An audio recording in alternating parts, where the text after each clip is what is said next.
আসসালামু আলাইকুম everyone, welcome back to my channel. আজকের পর্বে আপনাদের সাথে শেয়ার করব পাউরুটি আর দুধ দিয়ে ভীষণ মজার একটি ডেজার্টের রেসিপি। এই ডেজার্টটি বানাতে উপকরণ যেমন কম লাগে, ঠিক তেমনি সময় কিন্তু খুব বেশি লাগে না। একদম অল্প সময়ের মধ্যেই চটপট তৈরি করা যায়। আশা করছি রেসিপিটি আপনাদের কাছে ভালো লাগবে এবং সহজও লাগবে।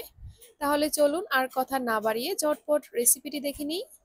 প্রথমেই আমি এখানে নিয়েছি পাউরুটি, আর এখানে কিন্তু আমি 4 থেকে 5 পিসের মতো পাউরুটি নিয়েছি। এবার পাউরুটিগুলোকে একটা ছুরির সাহায্যে কেটে নিব। আমি এখানে একটা পাউরুটিকে 4 পিস করে কেটে নিব।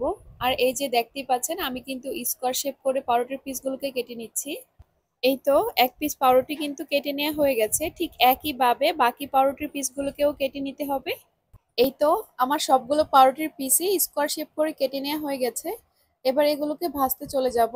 তার জন্য চুলা একটা প্যানের মধ্যে আমি দিয়ে দিচ্ছি 3 টেবিল চামচ পরিমাণ রান্নার তেল, আর সেই সাথে দিয়ে দিচ্ছি 2 টেবিল চামচ পরিমাণ ঘি। এখানে তেল আর ঘিটা কিন্তু খুব বেশি গরম করা যাবে না। যখন ঘিটা গলে হালকা একটু গরম হয়ে যাবে, তখনই আমি পাউরুটির পিসগুলোকে দিয়ে দিব ভাজার জন্য। পাউরুটির পিসগুলো দিয়ে দেওয়ার পর এবার কিন্তু চুলার আঁচটা একদম মিডিয়াম টু লোতে রাখতে হবে। চুলার আঁচ বাড়িয়ে দিলে কিন্তু পাউরুটির পিসগুলো একদম পুড়ে যাবে, তখন দেখতেও ভালো লাগবে না, আর পাউরুটির পিসগুলো ক্রিস্পিও হবে না। তো এগুলো দিয়ে দেওয়ার পর চুলার আঁচটা কমিয়ে 2 থেকে 3 মিনিটের মতো ভেজে নেওয়ার পর এই যে দেখতেই পাচ্ছেন কত সুন্দর কালার চলে আসছে। এবার পাউরুটির পিসগুলোকে উল্টিয়ে দিয়ে অপর পাশটাও ঠিক একইভাবে এরকম লালচে রং করে ভেজে নিয়েছি। তারপর একটা ছাঁকনির সাহায্যে এগুলোকে তেল থেকে ছেঁকে উঠিয়ে নিচ্ছি। এই পাউরুটির পিসগুলো ভেজে নেওয়ার পর এবার বাকি যে পাউরুটির পিসগুলো আছে সেগুলোকেও ঠিক একইভাবে তেল আর ঘিয়ের মধ্যে ভেজে নিব। এবার প্যানের মধ্যে আমি দিয়ে দিচ্ছি 2 কাপ পরিমাণ লিকুইড গরুর দুধ।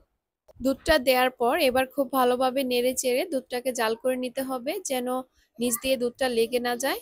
এবার আমি এখানে দিয়ে দিচ্ছি 2টো এলাচ, আর সেই সাথে দিয়ে দিচ্ছি মিষ্টির জন্য 1/3 কাপ পরিমাণ চিনি। তবে মিষ্টির পরিমাণটা যার যার স্বাদ অনুযায়ী দিয়ে নেবেন। যদি মিষ্টি বেশি খান তাহলে এখানে চিনির পরিমাণটা একটু বাড়িয়ে দিবেন। কিছুক্ষণ জাল করে নেওয়ার পর দুধটা যখন খুব ভালোভাবে ফুটে গেছে, তখন আমি এখান থেকে এলাচগুলোকে উঠিয়ে নিচ্ছি। তারপরে এখানে কিছুটা দুধের মধ্যে দিয়ে দিচ্ছি 2 টেবিল চামচ পরিমাণ কাস্টার্ড পাউডার। কেউ চাইলে এটাকে পানি দিয়েও গুলি দিতে পারেন।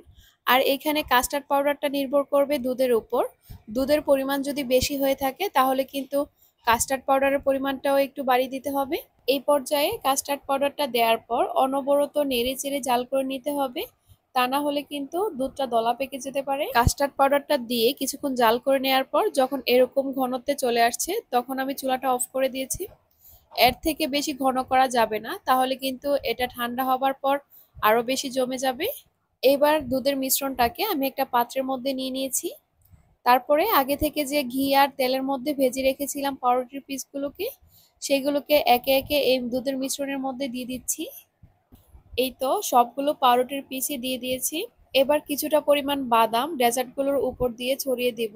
এখানে কাঠবাদামের পরিবর্তে আপনার পছন্দ মতো যে কোনো বাদাম দিয়ে সাজিয়ে দিতে পারেন। বাদামগুলো দেওয়ার কারণে দেখতে যেমন সুন্দর লাগবে, খেতেও কিন্তু ভীষণ ভালো লাগবে। আশা করছি আমার আজকের এই সহজ রেসিপিটি আপনাদের কাছে ভালো লাগবে। রেসিপিটি যদি ভালো লেগে থাকে তাহলে প্লিজ একটা লাইক দিবেন। আর এই ধরনের সহজ রেসিপি যদি আরও পেতে চান তবে আমার চ্যানেলটি সাবস্ক্রাইব করে রাখতে পারেন। আজকে এই পর্যন্তই। আল্লাহ হাফেজ। আসসালামু আলাইকুম।